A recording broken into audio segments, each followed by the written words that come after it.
when you're starting a startup, first thing is, a lot of people say that build it and they're going to come. I'm from a different kind of genre, saying that don't build it until you know they're going to come.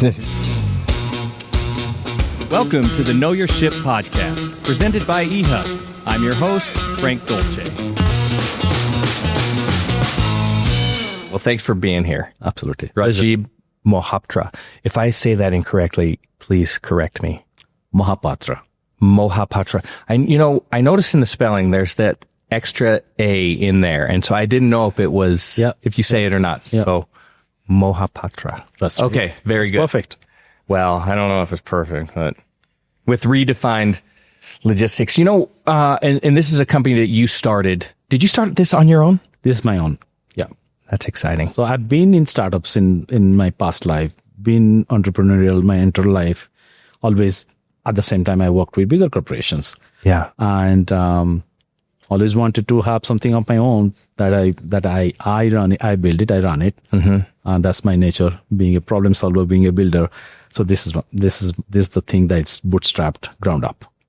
And so, how do you feel now? How long have you been into Redefined? And since this was your dream, how are you feeling now? Are you feeling like, I made the right decision? 19 months into it, right? So this is August. So we started beginning of 2024. Mm-hmm. First question is, how do I feel? I feel great. I feel fantastic, to be brutally. I'm not making it up. Having said that, yes, there are days when you go to bed thinking that, what the hell? What am I doing? What's going on? Like half the thing that is going on is beyond my control. Then this is one thing I do to myself is focus on things that you can control. And go to bed. That's Stoic philosophy right there. Focus on what you can control. Just do that. Go to bed. Go to bed. And then when you get up tomorrow morning, I'm sure you'll have some answer. So call me this deep believer in something, that there's something that helps guide your thinking, but you have to have the faith. But my faith is, if you keep worrying about things that is happening and half of them are always going to be out of your control, who knew that every country is going to be slapped with a tariff? Mm-hmm. Wow. We had an idea. Maybe some indication last year, sure. right? Yeah. But then how soon it's going to happen, and then exactly how it's going to happen, what it means. Because when I say quote unquote, what it means, that is still a question, by the way. Sure. Right. So the market is realizing that right now. They're starting to observe, and some people are panicking. Some people are uncertain. But in general, there is a lot of uncertainty, right? Can I control it? No. But can I control what it means for the business and how we leverage everything that we know about the situation to help our clients? 100%. Would it be fair to say that, like you said, you can't control everything? Maybe you can't control anything, but what Redefined does for your client is provide some opportunity to control as much of the process as they can. So to simplify some of that complexity. Correct. And that was the thesis from day one, right? Mm-hmm. So, even before this whole tariff confusion and all those things, uncertainty happened, the idea for Redefined was about, if you are a D2C brand, 95% of time you're going to be buying products from different parts of the world. Importation is a must. Importation laws, provisions can come and go, but importation is must, right? So you're bringing things. If you're a fast fashion or the fashion or apparel or home goods, small electronic packages, a lot of those products, we don't produce it here. Yeah. So, and like everyone else, you must be buying from China, or maybe you have done a smart thing going to Vietnam. Maybe you have explored India or Cambodia or Bangladesh or Turkey or Portugal. Like there's multiple places where products do come. But the reality is majority of people did go with China. Well, in terms of cost and scale. It was all there. Yeah, all there, right? I mean, that's happened probably 30 years back. That didn't happen in the last. No, that's exactly right. So exactly. Anyway, so I think that was the premise, and then goes back to how I came with this idea of redefined logistics is, as I mentioned earlier, we saw roughly around 450 million shipments just from China during COVID. And we started to say, okay, we are doing, let's say $5 to $6 on every transaction as Pitney Bowes, but how big is the food chain? Yeah. Where does it start? Like, and then has anyone? So we did a lot of research and put a lot of effort understanding the entirety of food chain and to understand what's the value of that food chain to see what would it take to go after this food chain. I mean, there's definitely a lot of interest within the company to do that, but bootstrapping another business during COVID next to impossible, especially when your own parcel sortation is overflowing with volume. That first you need to pay attention to that. But anyway, that kind of stayed with me and great learning experience, right? So part of the research, part of understanding who are the players and what are the components and what does it take to stitch it together. So I left Q3 towards the tail end of Q3 of 22 to kind of start this. You plan something, but you land somewhere else. So I ran into another opportunity. I ran into a company called Quince, and I'm sure you have heard about them. Yes, and this is a great story. Yeah, loved the kind of conversation with the CEO. And he was looking for a head of supply chain and logistics to come in and truly build this thing called direct manufacture to consumer model. And then if we really can figure out a way to bring inventory from the manufacturer and manage it offshore where the manufacturers are, and then manage the entirety of logistics operations from there, just ship directly to end consumers in the US. And by the way, they're just in US. There is obviously a lot of scale there. And the typical challenges around managing inventory, managing fulfillment, and then triaging how cost effectively you do delivery or distribution in the country. There is a lot of math there, but then has to be done in a very organized and orchestrated way. Kind of what I was thinking. I said, okay, good opportunity to apply. To test your thesis. Absolutely. Yeah. Absolutely. So they had some operations, very piecemeal. There was one 3PL, very black box, doing something for them, zero transparency into SLA's cost, operations, and what was being promised to the end consumers versus what was happening was completely east and west, completely different. So, obviously, first thing is for me to come in, throw that out of the window. Took my time because I couldn't jeopardize the business, right? But figure out if I have to do it in a clean slate model, how would I do it? And had the right kind of pulled in some of the right people together. I mean, the stats I remember when I walked in, P95, 95% of the volume were getting distributed to end consumers in 18 days. By the time I left, P95 was 8 days. Oh. P95 average was around 6.5 to 7 days, and then we brought it down to close to 5.5 days over the period of time, right? And then cost point of view, there are 550 basis points of cost savings. So, I mean, with some of those kind of results, etc., my heart was, I didn't leave Pitney Bowes to come work for another brand. No offense.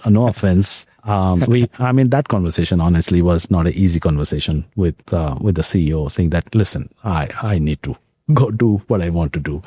Well, he or she probably saw the unbelievable growth. I mean, I think that's part of the story is unbelievable growth during your time with Quince. Absolutely. And so, I mean, he doesn't want to lose that guy.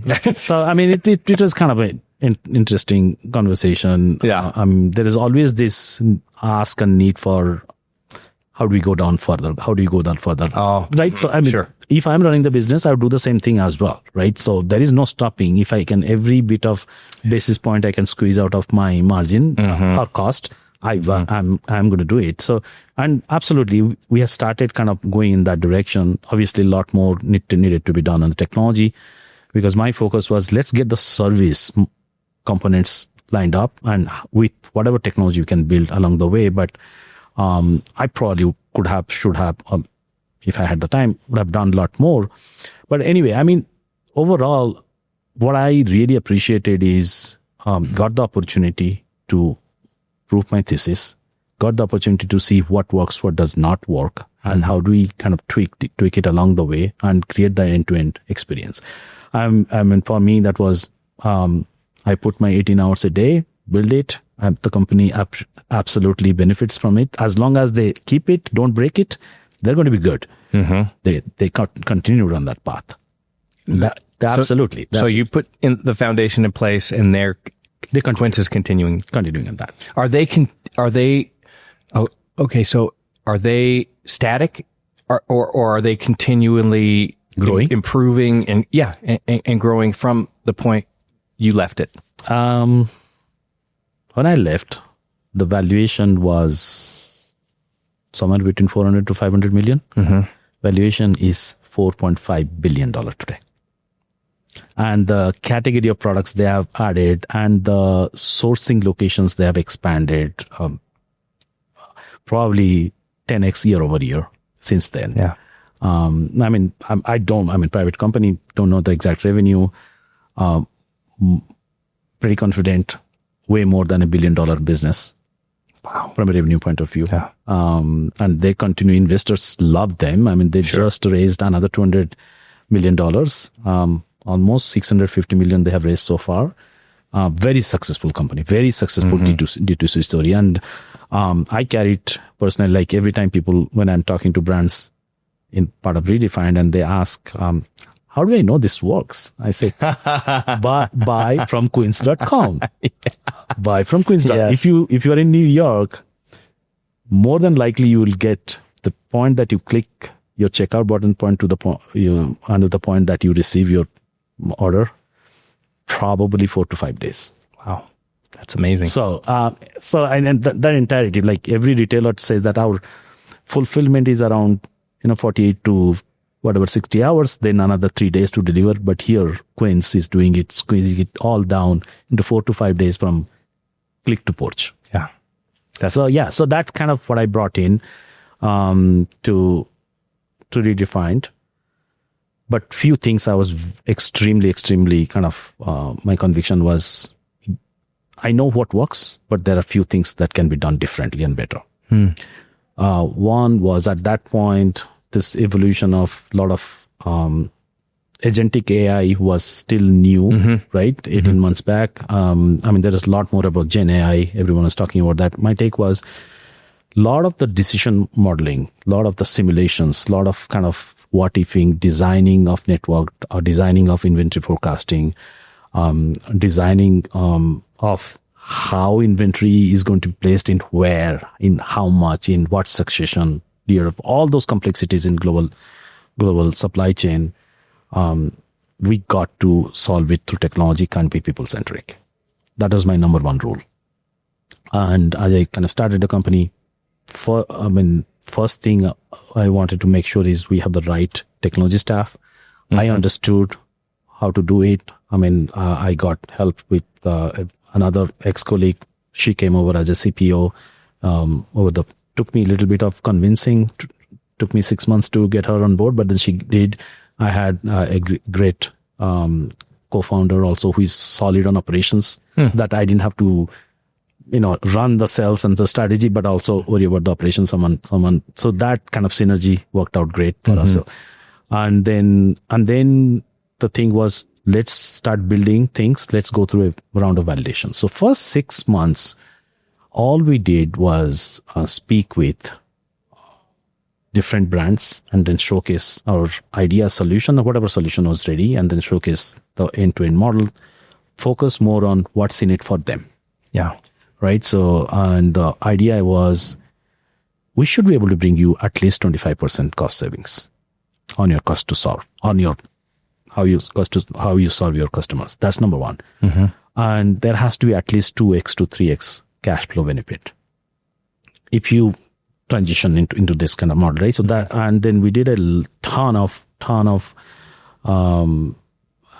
actual prototyping showcasing, give us the PLD, give us your catalog, let us pull it together, let us show you how it works, etc. I would say 9 out of 10 conversations on an average was, love to do this. Let's go. Let's figure it out. And so, which is towards the second quarter, then we kind of ramped up saying that, okay, let's build the technologies. Let's start talking to brands. And there comes John. And here comes John. Right. So, Help Day. And when you speak with him, he'll tell you our interesting prospecting story from last Parcel Forum. You should ask him that question. I will. I'll ask him. So we're talking of John Eisenschenk, who's, maybe undercover, he's kind of an industry legend. Absolutely. An enterprise sales industry legend. Absolutely. John Eisenschenk. Absolutely. So it worked out great. By end of 2024, fantastic pipeline. 3 of the clients ready to sign after peak, obviously. Unfortunately, January, February, started happening. That created a lot of bigger questions beyond Redefined. Yeah. Right? Bigger questions like, what's our path? Like, where do we go? What it means for us? The main question everyone asks is, we don't know what it means for us, right? So, and again, going back to your earlier question, how do you feel about founding a startup, right? I continue to feel great, but there are days where you see, okay, what's next, right? And like, I'm sure every founder thinks that way. I happen to have great mentors, friends, and I tend to put my questions out to get people's feedback, and then so that I'm not spinning in my own head all the time. Like, so that's kind of how I keep myself grounded, to be honest. Yeah. I'm very grateful for that. And as we kind of looked into the thing, that idea was, we have to observe everything that is going on patiently. And part of the observation is also understanding, recalibrating where the brands are still suffering. And which of those problems are perpetual, irrespective of what's happening right now. And of course, the whole, tariff and trade scenario probably added more complexity to the challenges. But let's kind of hone into those areas and see if we can help. And then, by the way, we shouldn't start from scratch. We have plenty of assets. How do we repackage? How do we kind of reposition it, but still help? Right? Yeah, sure. We may not be able to do fulfillment, let's say, in Hong Kong anymore, because Hong Kong is super expensive from a tariff point of view. But you still need to bring those products in. Yeah. And by the way, you can't do duty-free shipment from Hong Kong anymore. That thing is gone. By May, that was announced, is gone, and then the rest of the world gone in 15 days, right? So, fine, that's happening. But as I said, importation laws and provisions are going to come and go, but importation is a must. So figure out how we are going to. So we very quickly pivoted. What has evolved as the best success story is the technology we have created that helps, before even you do anything, figuring out what is in it for me, what do I need to think about, how do I think about my sourcing anymore, how do I think about my inventory planning anymore, and how do I redesign my network, or someone has to redesign the network for me, right? A lot of that, we have some fantastic AI agents, and that's proprietary, 100% proprietary to us. That's eye-opening. Yeah. Right. So that, to me, that takes the burden away from answering the question about, I need to know what's in it for me. Where do I go? And how do I start?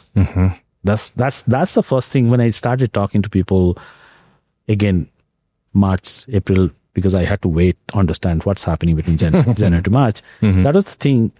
Like, I don't know where to start. Can you help?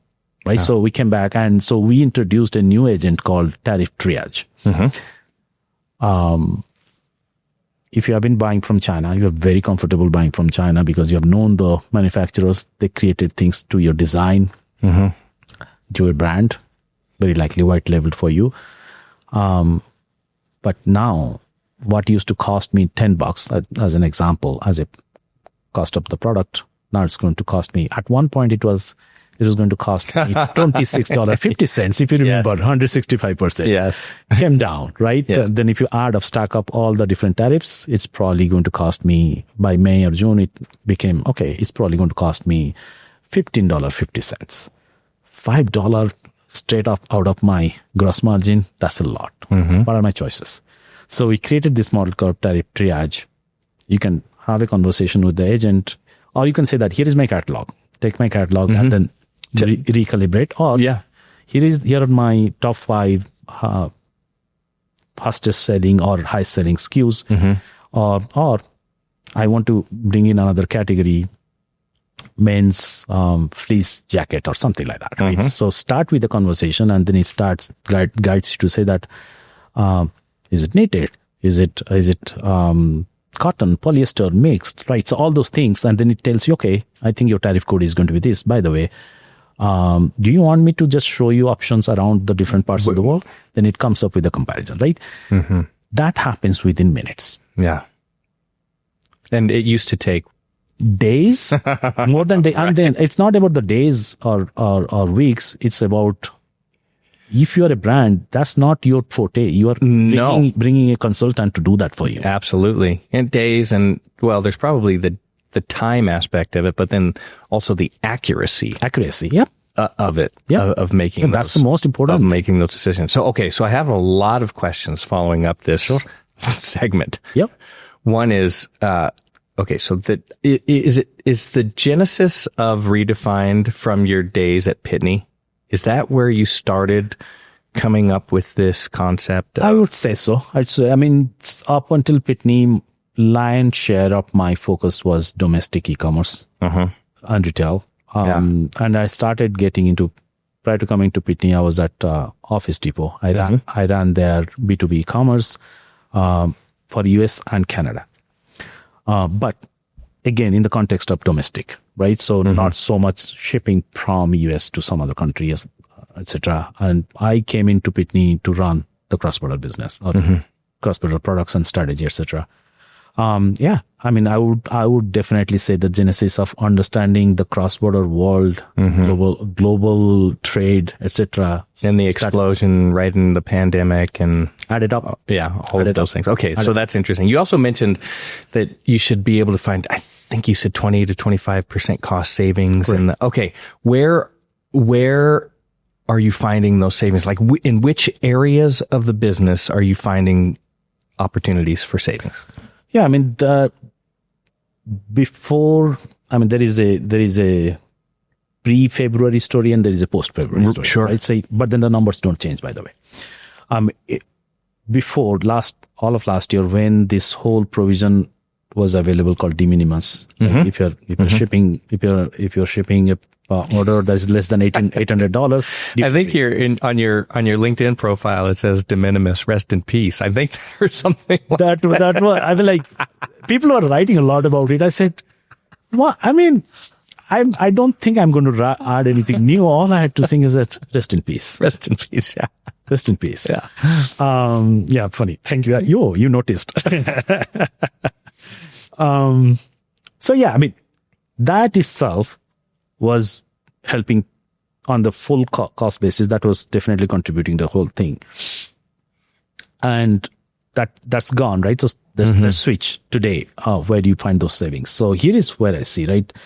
I kind of broadly put them into 3 different categories. One is this whole aspect of supplier diversification squeeze, right?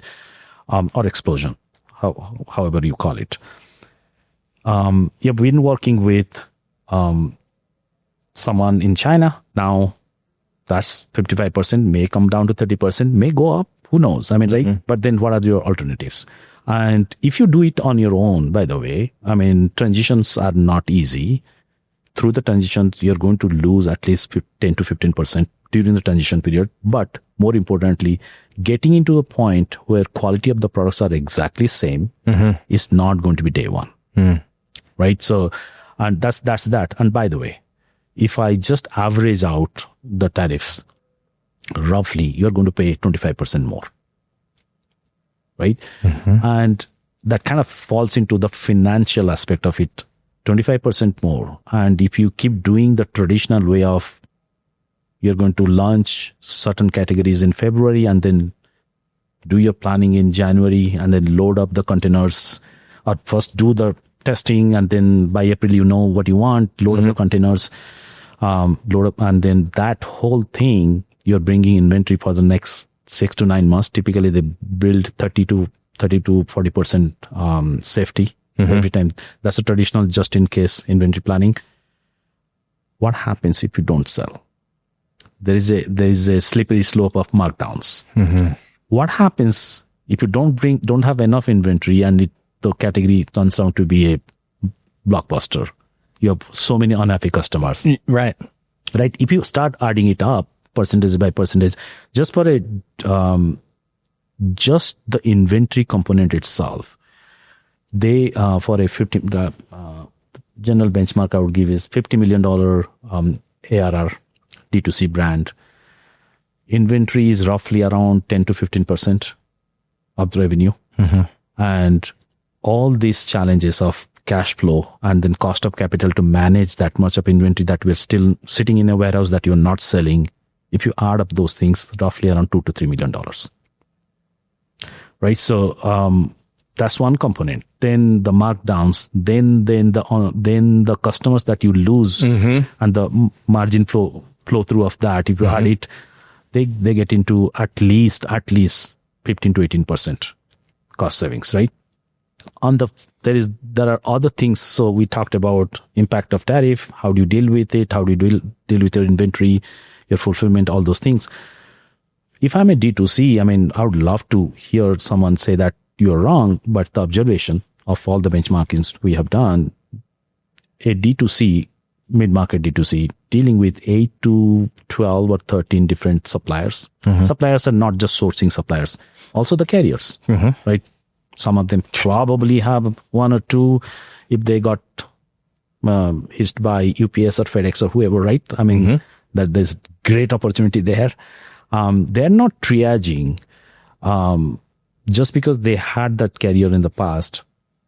Are there other alternatives? There are other cost benefit stuff, breaking down, saying that, okay, I don't have to keep inventory in one warehouse. I could potentially distribute into 3. And guess what? That's going to cut down my zones, delivery zones. With delivery zones cut down, even if the same carrier I continue to use, my cost per parcel is going to be, my last mile cost per parcel is going to be low, right? That's one thing. By the way, have you looked into how your carrier has been stacking up all the surcharges over the period of time? Right? Let us help you, right? Because we have built the models around it to say carrier A versus carrier B versus carrier C, or even within same carrier, do you want to use the standard service? That's right. Absolutely. Like if 30% of your volume is within zone 2 to 3, don't use expedited. Your standard service will meet the same SLA. That's absolutely right. So a lot of that, the operational complexity, D2Cs, that's not, they're great at that. They're great at creating products. Sure. They're great at marketing and selling. This is where often the supply chain and logistics is a back office operations. I've seen it being an afterthought. And whenever they're in margin crunch, that's the first place to cut down. Yeah. Right. Or they have outsourced it to a third party or a drop shipper. Yeah. Guess what? Drop shipper's agenda and strategy is not your strategy. Yeah. Or they're not aligned on the incentives point of view, right?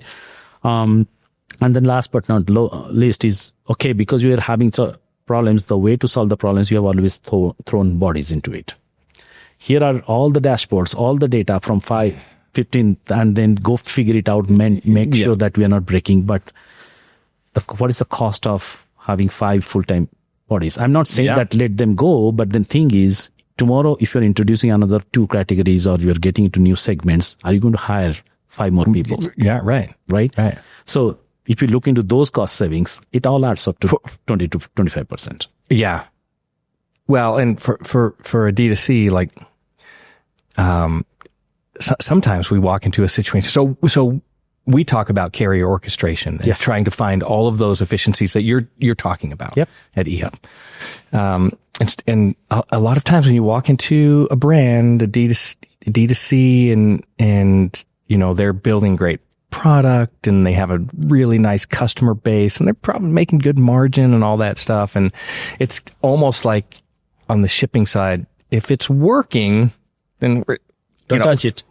We don't want to mess with it. Yeah. We don't want to mess with it. We just want to leave it like it is. And so, some of the carriers can get away with making 40% of their revenue on all of the accessorial charges. Absolutely. Rather than just moving the package around. Absolutely. I mean, you often hear, if it is, and if it's not broken, don't fix it. Right. But let's talk about the definition of broken or not What's broken? Because what if I come back saying that, by the way, quarter over quarter, you have been losing 15-16% potential opportunities on cost savings. And do you call that broken or do you call that Yeah.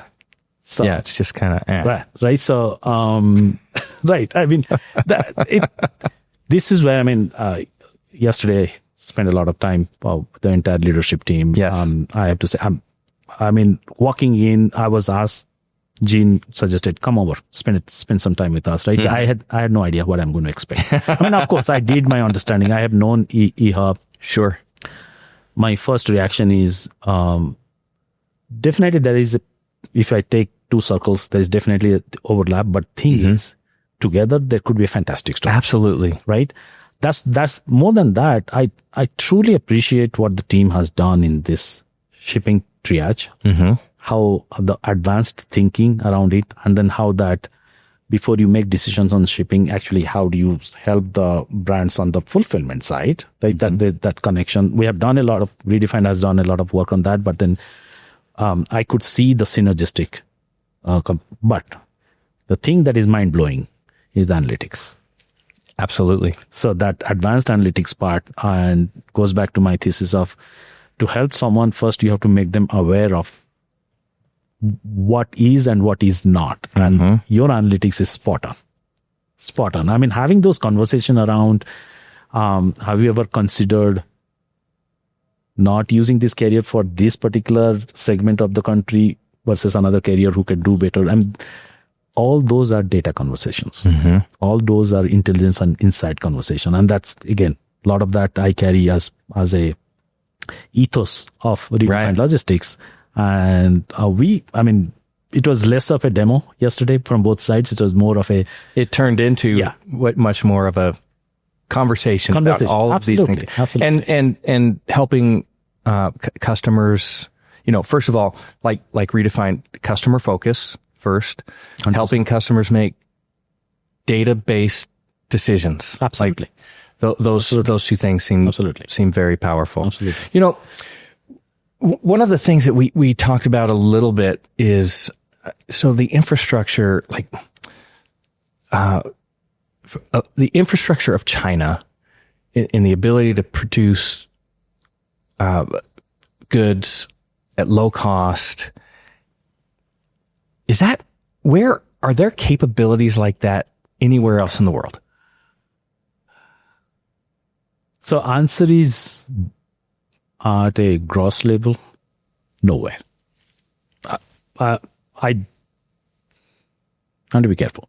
I don't think I'm biased about it. I'll tell you, I've seen the factories. The amount of automation and precision of how things are done it takes years and years and years to produce or replicate elsewhere, right? There are, Vietnam has factories, have similar amount of automation, but it's very specific categories. But if you want to go to it's like go to a mall where you can get everything, that's China. Right? But if you want to buy... But if you want a really nice running shoe, you go to whatever. Yeah, Vietnam, the running shoe store. Shoes. Vietnam. You know what I mean? And India started picking up some of that shoes overflow also.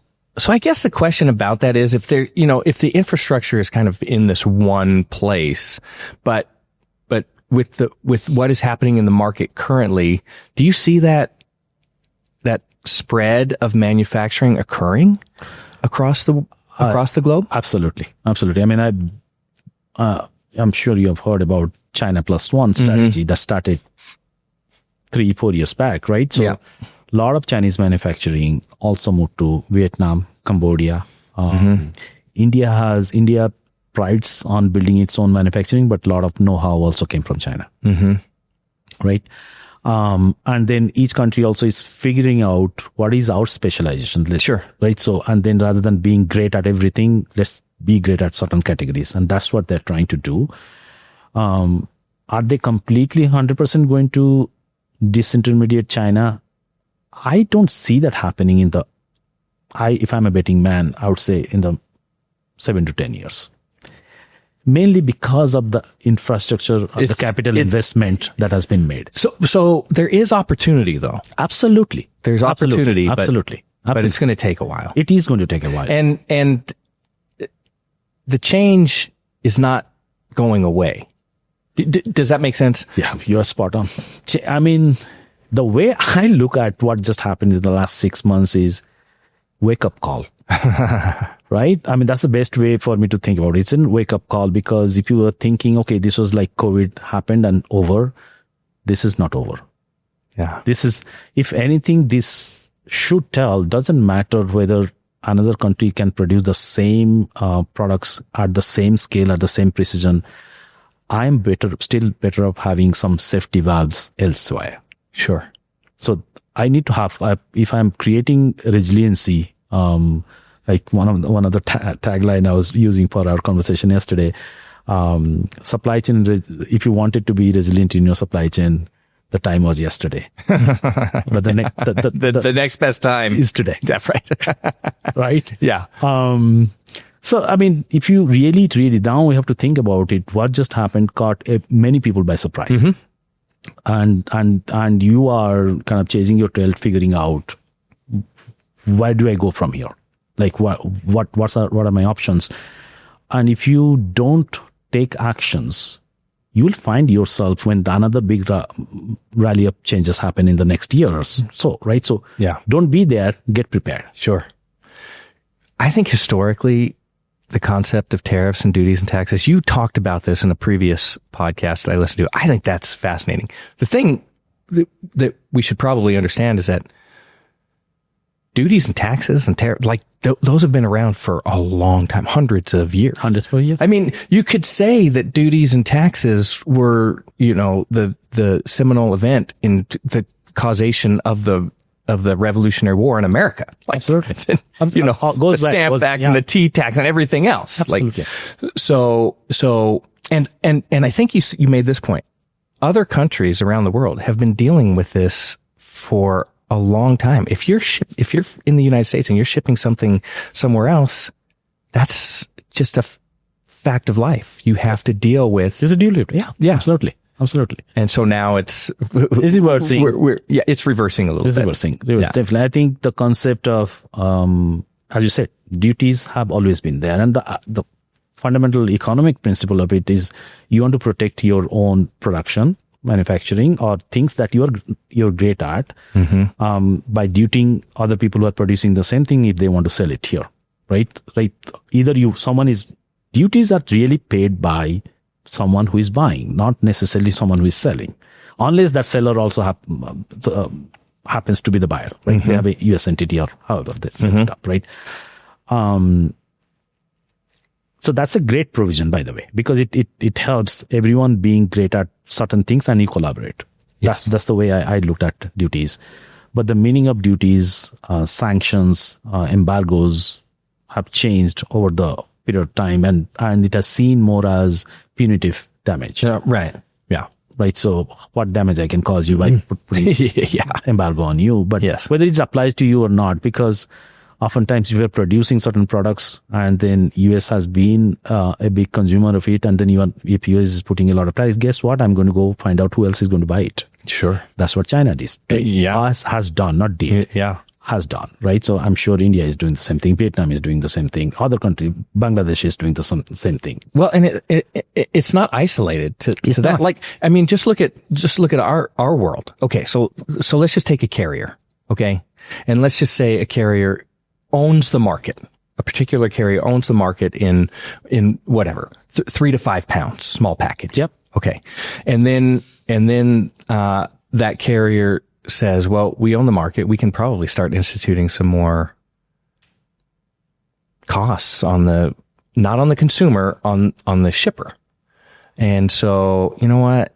If you're going to make us go 50 miles outside of our delivery, we're just going to charge you for it. Absolutely. Talk about those DAS, EDAS, remote services. Absolutely. But guess what? There's another carrier. It's the same thing you're talking about. There's another carrier that says, well, guess what? I'm not going to charge you. Yep.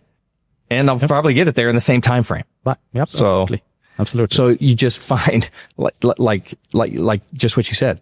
If you're a supplier and your main source of consumption decides, well, this is going to cost them, they're going to find other areas. Yeah, it happens. That thing is, both you and I know that concept of triaging, constant triaging. You don't do it once. You have to constantly keep doing it, because the same one who said that, by the way, we don't charge this, they themselves are also thinking, how long we lose money? That absolutely. Right. So they might introduce something that might not, it worked today, but 6 months from now, it might not work for you. It's going to evolve. So sure. I think that constant triaging is necessary. And then how equipped are the mid-market brands to do this? And I know this is where eHub comes. This is where kind of our thesis of how do we bring that in front of the brand is absolutely necessary, right? So yeah, let them sell, and then let someone else help them kind of think through this and constantly help kind of give them the parity so that they're not losing money. Mm-hmm. And I think you made a comment about some carriers figured out, how about we pass on the cost to the shipper and the consumer? Most often the cost is not going to the consumer, because let's just face it, US, if you're a brand, you're not offering free shipping, no one is coming and buying from you. Most people are not buying from you. It is. I do that. I mean, I blame it on Amazon. That darn Amazon Prime. Absolutely. Got used to it. Free 2-day shipping. You're like, wow. But yes, it's not 2-day anymore. Not all the places and all the products. Guess what? It's not free. Like, I pay an annual fee. Yeah. And how many millions of people pay an annual fee for free 2-day shipping? Absolutely. And never participate. Absolutely. Anyway, absolutely. I want to leave this right here, because I still want to dig into your background, and I'm running out of time. But we had talked about a little bit before this. Redefined went into the market looking at enterprise as a customer base, and that has shifted a little bit. So let's leave that there. I want to come back to that and where Redefined is today and what Redefined looks like in the future. But I really am interested in your background and your culture and how you got to this point. So, and we talked about that a little bit, which I think is fascinating. Okay. So you, grew up in India. I did. You were born and raised in India. Yes. Which part? I'm from the eastern part of India, by the Bay of Bengal, state called Odisha. Mm-hmm. It's between, the best way for me to describe to people, if you're traveling from Calcutta to Hyderabad, those are major cities, you have to go through us. Oh, that's okay. That's the best way to that makes perfect sense. That's the best way to explain to people. Okay. So that's where I grew up. Okay. And what kind of town is that? Is it industrial? Is it residential? What? Very much residential, but majority when I grew up, most of the people I knew, families, our own family as well as our own extended family, everyone, friends, they worked for the government. Businesses were there. I mean, a lot of businesses were happening, but if you go in there now, it is one of the fastest growing tech hubs in the country. Really? It's a hotbed of startups. Wow. And so a lot of very unique like biotech research. Even there is a huge it's not a maker's lab, it's more of a innovation lab on silicon. So and Redefined engineering team happens to be there. And it's kind of Might sound cheesy, but as I said, I always wanted to build something of my own and grow it. But I was also always wanted to do something where I came from. So when at the time came to build the engineering team, we put it there. How nice is that? Absolutely. That's amazing. That's great. So did you, when you were growing up, did you have a sense of this entrepreneurial spirit in where you were living? Or is that something that your family talked about, or your friends, or where did you develop this? Let me ask, would it surprise you if the answer is no? No.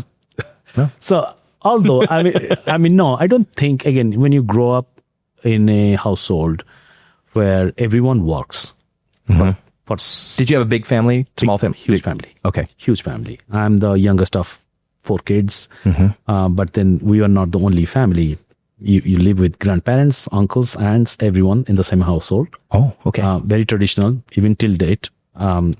Everyone in my family back in India, they live together. It's hard to explain to my friends over here. Yeah. Because everyone is, this Western culture is all very nuclear, right? You and your wife and your children. Yes. And I don't have my parents. I don't have any uncles and or anybody. Yeah. Yeah. And if they come, they have to be prearranged. And guess what? Uncles and aunts would show up, and then you should be happy because they just came over and they come on over. Come on over. Here's the room. His room, right? So you share the room, right? So, loved it. But going back to your question, or did I know, I wanted to be entrepreneur?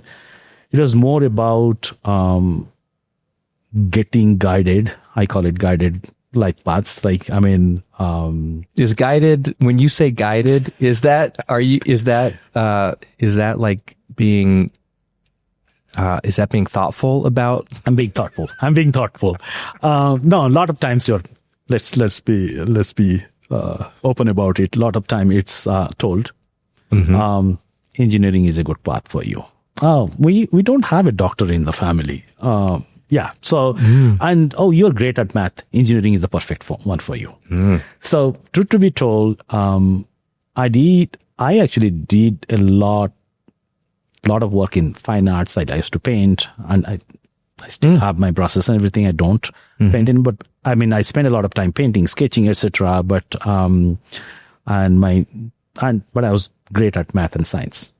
So my dad was, no, your brothers, I don't believe they will go to the engineering path or doctor path. They're doing whatever they're going to do.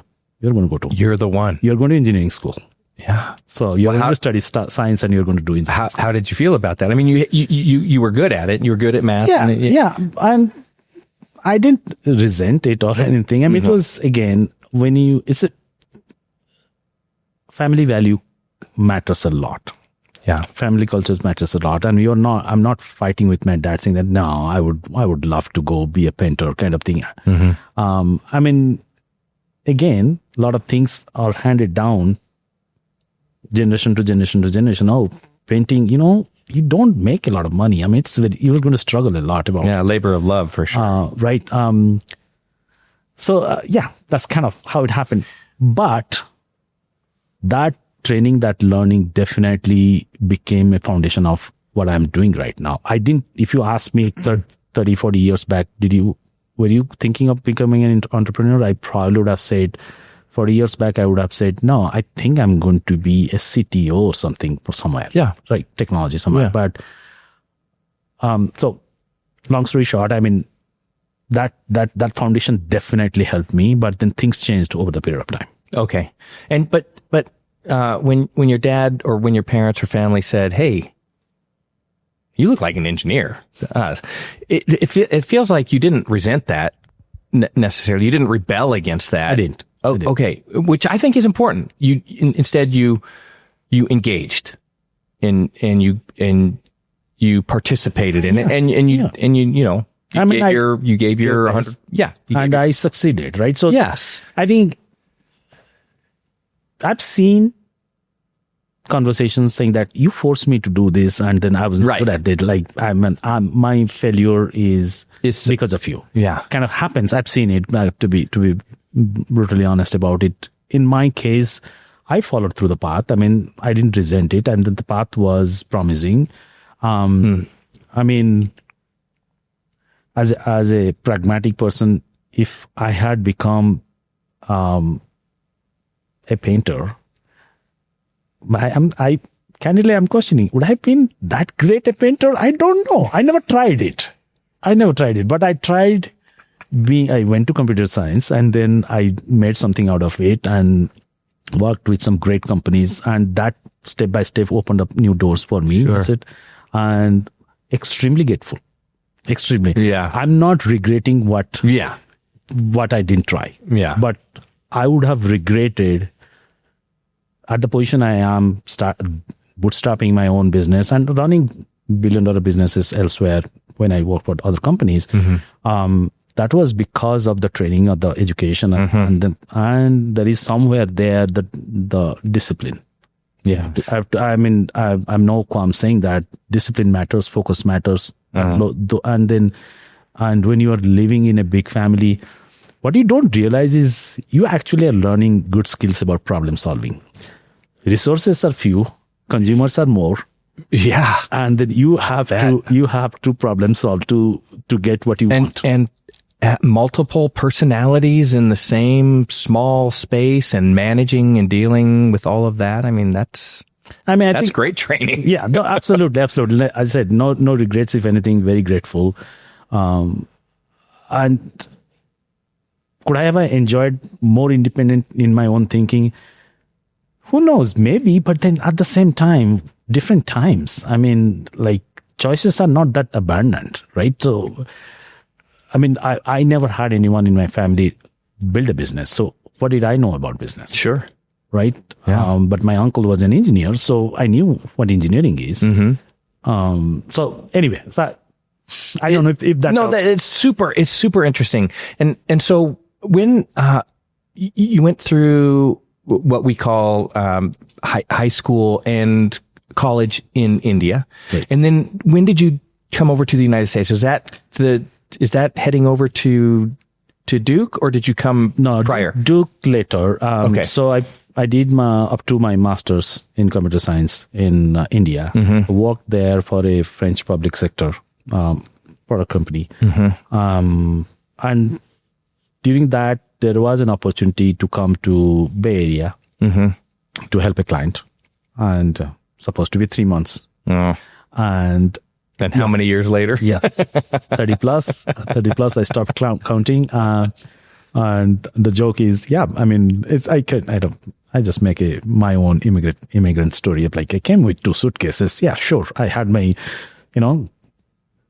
attires and shoes and stuff, but then there was a small bag that had all my books and audio tapes. Oh.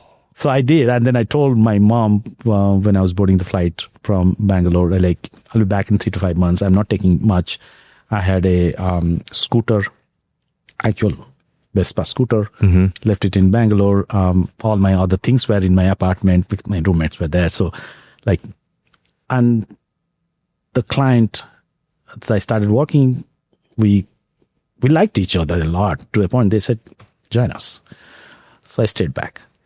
I did go back after a year just to clean up everything from there. But yeah, I mean, that one thing led to another. I worked for it's a semiconductor company called Synopsys.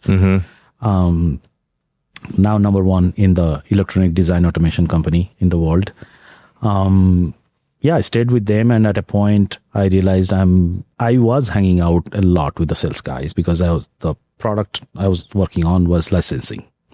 Software licensing, and so I hung out with the marketing and the sales guys a lot, and they say something interesting there, and my boss said that you're better off doing an MBA, and then I choose a school that is great at marketing, Duke, marketing and strategy. So did my MBA from them, and while I'm still working, they continued supporting me. Oh, very nice. And then, So did you do the marketing program, or the Duke program in North Carolina, or was that, which is a beautiful area? Durham. Yeah. Beautiful. Okay. So here's the most important question I'm going to ask you today. Sure. This is it. this is it. Okay. While you were at Duke, did you become a Duke Blue Devil fan? Are you a Dookie? 100%.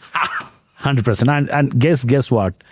Coach K was actually one of our professor. No. So part of the decision management course, he did that course for us. So you actually go sit in the pavilions, and then while he's coaching the players, and he's talking microphone, and he pauses and says that I asked John to do this, and then he has been doing that, and then I suggested, and then we had a conversation. And did you see his next dribble? Did you see his next throw or punch?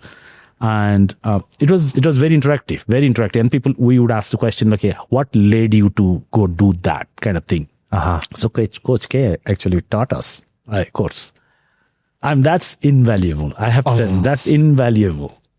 Man, I don't know what I would pay to have that experience. Yeah. I was in Durham once upon a time on a business trip. Okay.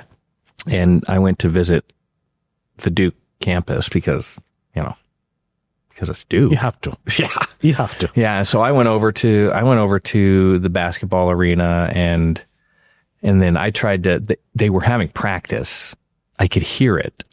And I tried to sneak in the arena, and then I got thrown. Yeah. Security's pretty tight around there. It is. I mean, now he's not the coach anymore, but no, but the legend, and then that whole conversation, and it's a masterclass by itself, right? And the MBA students had to take that masterclass. And that was not optional. Everyone had to go. I love that. That's so great. Let me ask you before we move on from this, because you have family, and your kids were born here in the States. Okay. What is the major cultural difference between what you experienced in India growing up and Western culture in terms of like how you help guide your kids? Yeah, I mean, again, it's even before having kids, like when you get married, my marriage was also arranged. It's a family to family. That's a culture. That's a culture thing. And then you honor the culture. So when we got married, she moved to US with me. Being a single man to now a married person, and then doing it all where you have no family around it. It's interesting. Interesting. But I mean, I had become a lot independent over the period of time after I went to college, and then from college to job, and then I lived by my own, and same with my wife. We both are very independent. But yeah, you start recognizing how do you create a household in the place you are in, not the place you came from, right? So that's that. And then when you become parents, you start thinking through what's good for the child and where you come in and where you don't come in, right? I have two boys. The first one, obviously, we kind of said, we did get into his, like, what do you like, what do you don't like, experimented a lot. I would admit to it. Sports, fantastic. Let's try tennis, right? So, right, swimming. I mean, and studies. One thing is, we didn't tell him anything about studies. That's something of his own he did. But then we did try saying that, because we were watching a lot of people play sports, and sports is great to develop, strong skills in life, etc. And probably sports will be good. So did indulge a little bit there. But eventually what he has become 100% on his own. And then we had the second one, and he is going in the direction, and little bit of my reflection there. He's fantastic in math and science. He's great in literature and debating. And he's choosing to go public policy. Oh. He's going to go to college next year. So that's what he's Do it. Very interesting. Do it. There has been times we have talked and I would tell them that, when I was growing up, I really liked something else, but then I was told engineering, Guided into this. but no, I think culturally, I truly admire that people can choose to do whatever they want to do, and there is a path to being successful. And then if they're not successful, they want to go do something else. Yeah. They have the choice also. Yeah. And coming from very colonial structure, right, from India, it was always a path, predefined path. Yeah. Interesting. Okay. One last question about the homeland. What is the thing you miss most about India? I'm seeing, of course, parents, right? So not seeing them often as they're growing old, matters. Not seeing the family as your nieces and nephews grow up, and then they're building their own plans. So family definitely. Sure. And we're very close. We talk multiple times, video calls and stuff. That has helped a lot. But I'll tell you that as me, Rajeeb, I see India going through a tremendous amount of change right now. And, but of course, the world is more global. We don't have to be physically there, but, when I visit every year, like a couple of times I go, I see things changed since my last visit, right? It's something about being part of a big change is, I would say, I'm missing. Oh. Right. Yes, we go through changes here, but our changes but there is a lot about how you live, where you live, what, like every decision you make is pretty much, I wouldn't say that. Yeah, I've lived through some changes. Like I've lived through the whole e-commerce boom, bust. And then now a couple of changes, but I probably am not able to explain the calibration of the change that is happening in India. Mind-blowing. Yeah. Mind-blowing. It's very interesting. The fact that a tier 2 or even a tier 3 town where I grew up, now it's a tech hub, up and growing. That should tell you how far things are moving and how fast things are moving. Yeah. So, amazing. So when I work with my team, when I visit, I see those change, and I often think that, this is interesting. Being here, would it make a difference if I was here versus I was here? I don't know. I'm just more curious about it. Sure. Well, it's a fascinating background. It's a great story. Thank you for sharing that. Thank you. I appreciate it. Well, let's get back to, I know I'm going to try and wrap this up. Sure. Because I've already kept you for a long time. I appreciate all of your time. It's been very, very insightful. Okay, let's get back to Redefined, and I'm just going to ask you I'm just going to pepper you with some questions about Redefined and where you're headed and what we're going to see. So one of the things I wanted to ask you about is that you made a change. We talked about this. You made a change, and maybe I'm not describing that appropriately, but you made a change from kind of going this enterprise customer model, and maybe some market forces helped you determine there's a different path for the company. Can you talk about that? Yeah, absolutely. I think, the fundamental concept of startups is you often have to choose your what they call design partners, early clients, very carefully, who are going to help you shape what you build, how you build, and create and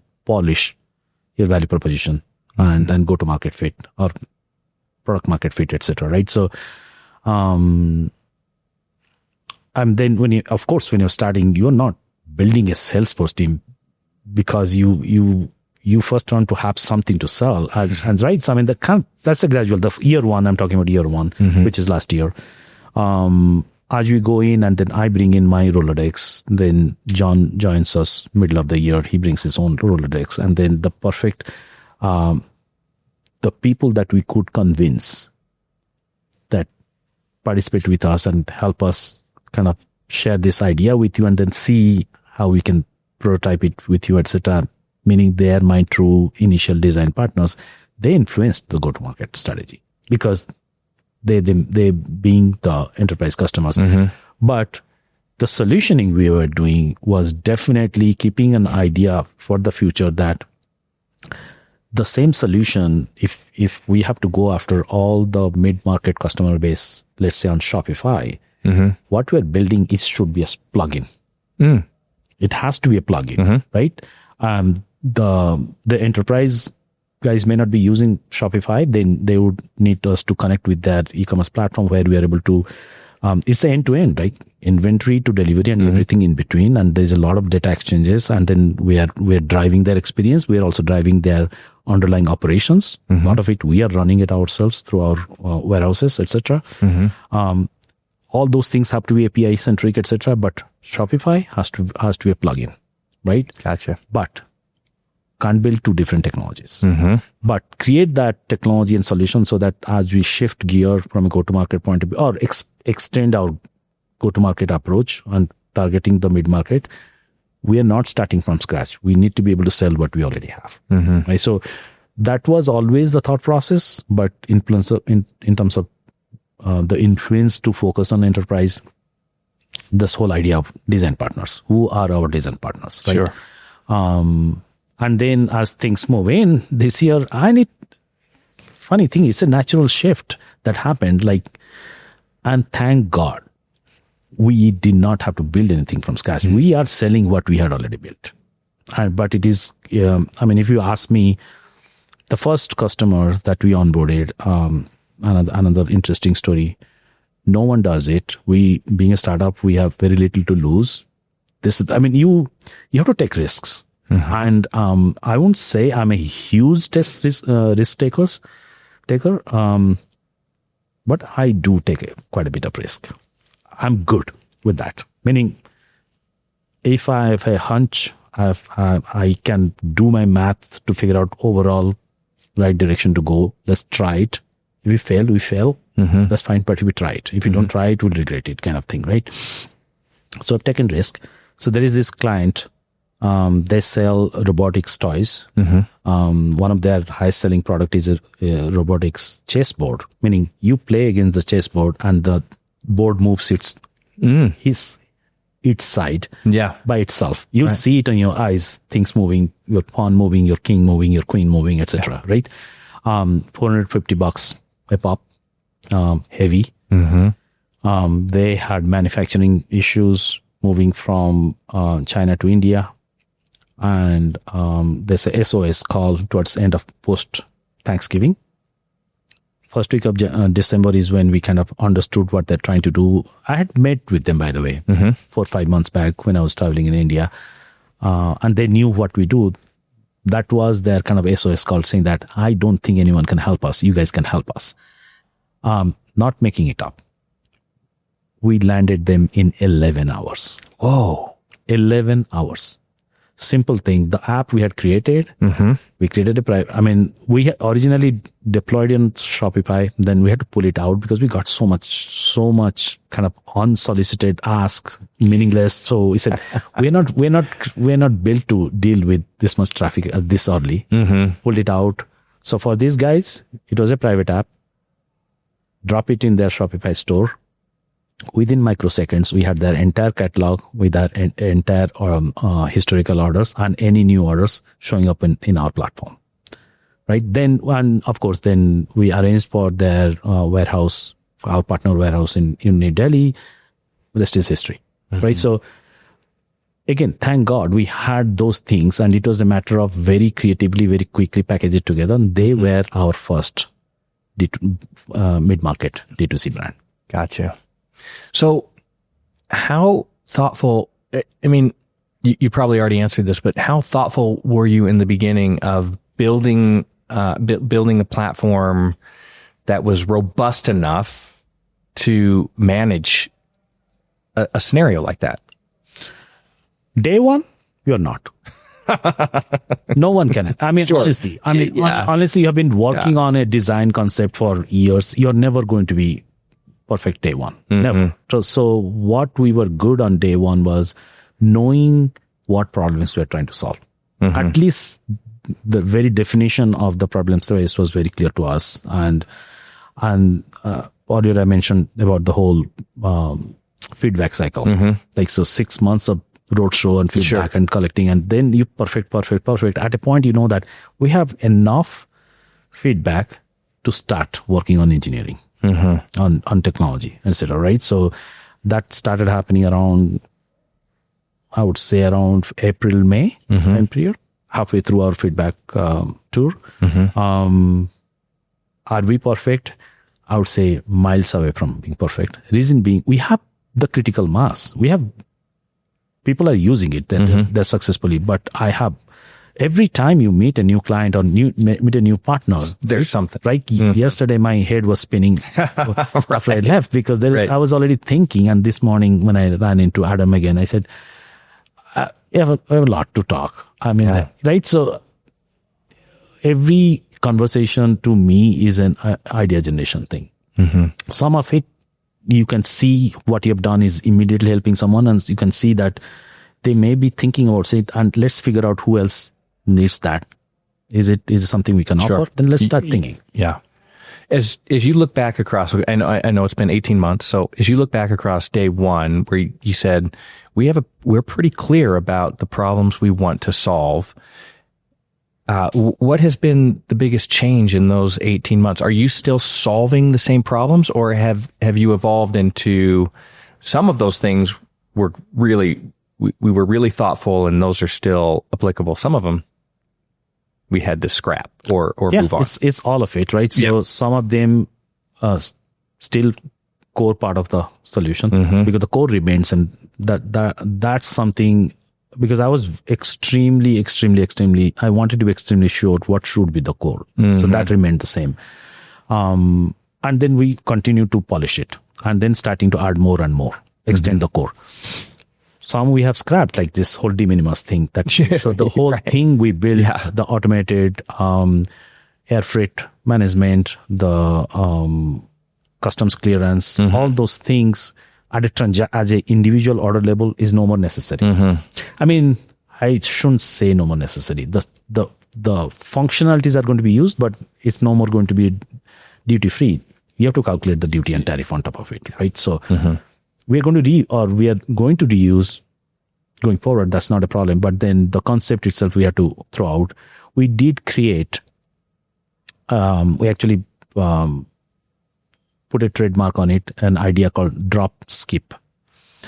If you go to our site, we still talk about it. I mean, we'll have to rephrase it, and we're going to bring in more context into it. Drop skip was the idea about if we are pulling inventory from your suppliers, keeping it in our warehouse, and we're skipping international zones and directly delivering, right? So again, it's kind of catchy. Drop skip, right? Trademarked it.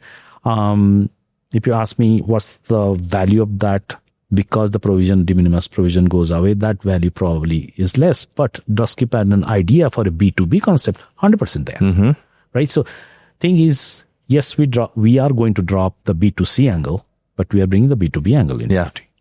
And again, it's a evolution. And I don't think we are ever going to be done. Right. Yeah. Well, I hope not. Yeah. So, I mean, if you say that you are done, I think you're dying. Yes. Well, I can't remember the phrase. It's either there's no standing still. You're either going backwards or you're going forward. Yeah. You can't stand still. I mean, it's not a straight path also. Yes. So you have to maneuver. Very diverse. So you've talked about your core and making sure that the core was in place. Can you verbalize the core of Redefined? Absolutely. The core of Redefined, I mean, top down, right? First and foremost is make it easy for the brands to be able to manage their inventory to consumer delivery or customer delivery thing in one control tower. And then all the services they need are connected to that control tower, so that they are not going to 5 different places, or they're not working with 8 different suppliers, and they don't need to spend another $400K, $500K per year or tech spend to make that happen. Let this be it. That's the core, right? And it's not just technology, it's also the service that is attached to every component of it, whether it's cross-docking in Ho Chi Minh, whether it's ocean freight to Houston Port or LA Port, all those are, to me, are services that are connected to the technology. So because it's not orchestration, it's also auditing and tracking. Everything has to be in one place. That remains the same. That, if anything, that has become better.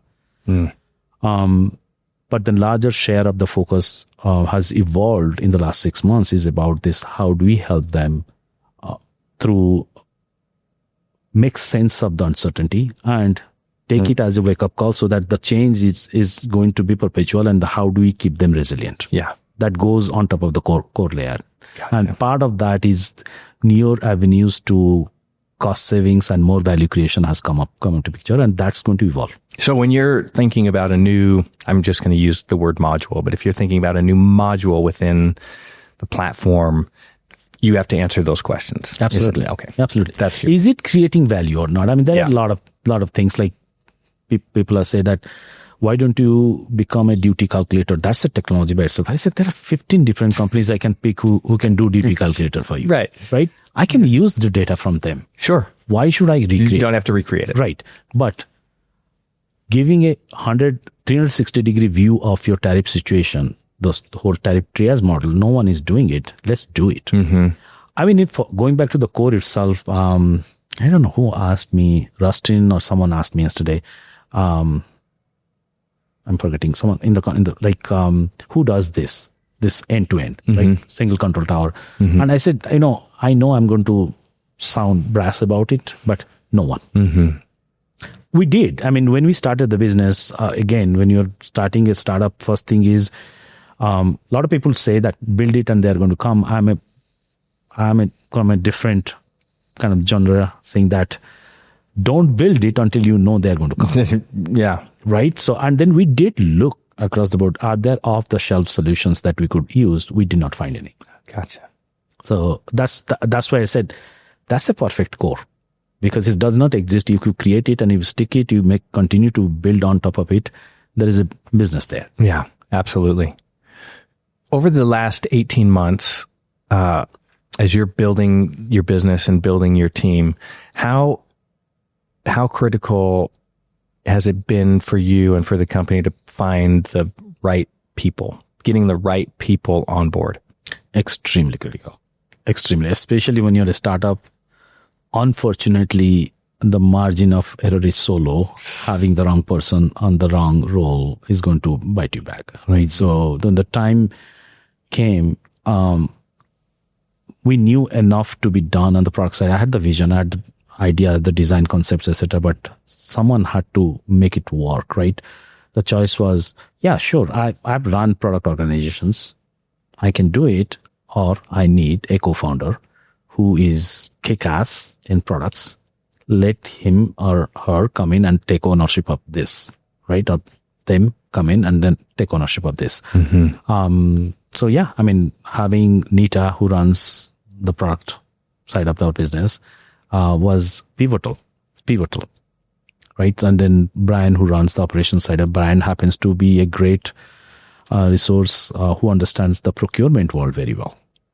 That's the key concept into this business. Sure. Right. So having someone who, and I picked Brian because Brian and I had worked together and I've known what he has done. And then I knew he's the right person for the job, but then it could have been another Brian, but I could not compromise. And same thing. I mean, engineering, I had set budget, how much I knew I would be able to spend, etc. So figuring out an engineering function, a team, a leader, a function who can deliver to what we're looking for, shopped around a bit, and then settled with the team in India. I mean, of course, I have a little bit of bias choosing there. I have to admit to it, but they're the right people. Yeah, they're the right people. Give you a sense of what that team has done. The platform, I mean, I demoed the platform yesterday. Without naming names, other bigger companies I've worked for, to create something like that would have taken us 4 to 5 years. We have done it in less than 6 months.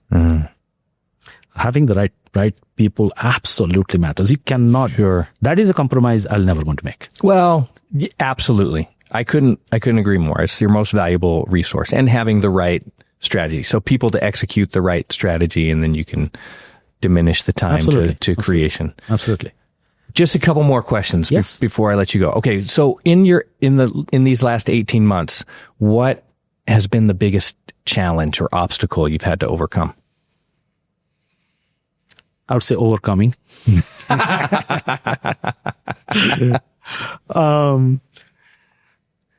think teaching new way of doing things is hard. If I'm a brand, I've been fairly successful for years and years and years. Now you dangle a carrot in front of me saying that 20% cost savings for you, 3x better cash flow. But that's a change for me.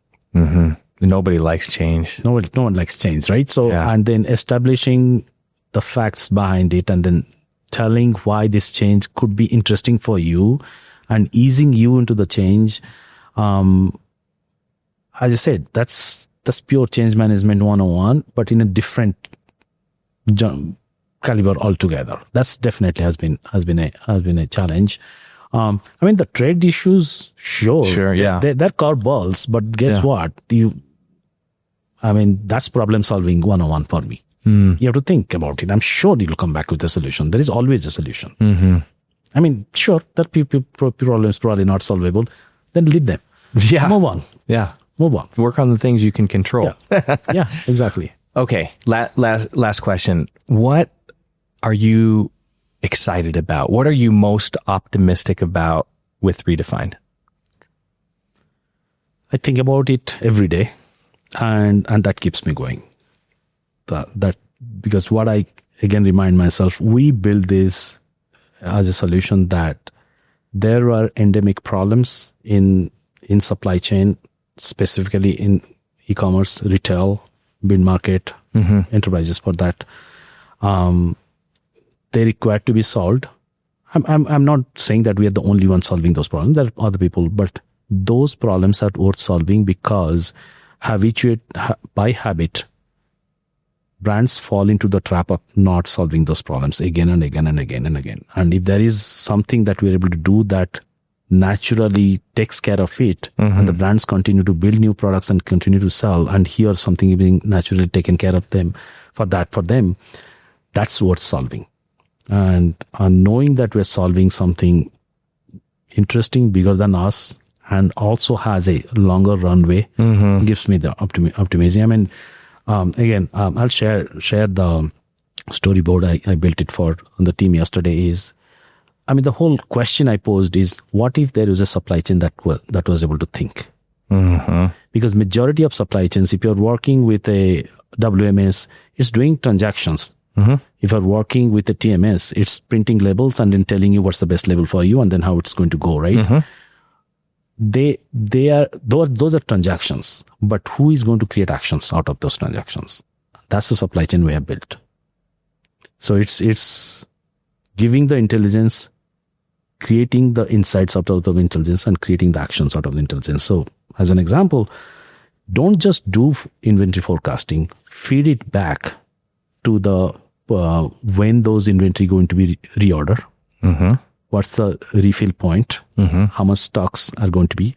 Put it to the plan for the procurement person or the sourcing person, so that they can actually use it. Because if you just give them the data and they still have to go figure out how to do it, get it done for them. Sure. Right. So that's the service we have built. Gives me a lot of hope and helps me get up every morning. Right. There is a purpose we're trying to go after. Yeah. Absolutely. Well, hopefully not too many sleepless nights in all of that, because that's part of being an entrepreneur as well. Yes, it is. I choose to accept them. Sure. So, what can you do? I don't know. I think you just have to. Honestly, I'll put it this way. If anyone comes in saying that, no, I sleep extremely well in the night, I would ask, maybe you're overlooking some problems. That may be. So, that may be. Or maybe, I don't know.